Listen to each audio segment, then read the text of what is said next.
যারা স্বামীর সাথে ভালোবাসা দেখিয়ে প্রেম প্রীতি দেখিয়ে চলে, কারণবশত স্বামী অসন্তুষ্ট হলে তার হাত ধরে বলে, আপনি রাজি খুশি না হওয়া পর্যন্ত আমি কিছু মুখে দিব না, এরা জান্নাতে যাবে।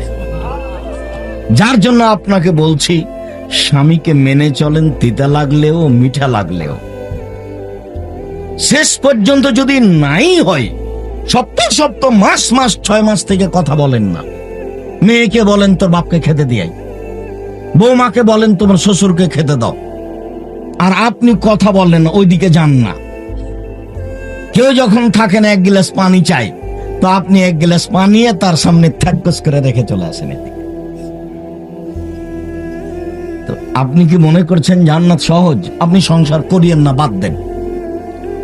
মহিলারা সংসার ত্যাগ করতে পারে, তার নাম খোলা তালাক, কিন্তু এইভাবে সংসার করবেন না। তিতা লাগুক মিঠা লাগুক মেনেই চলতে হবে, জান্নাত হবে।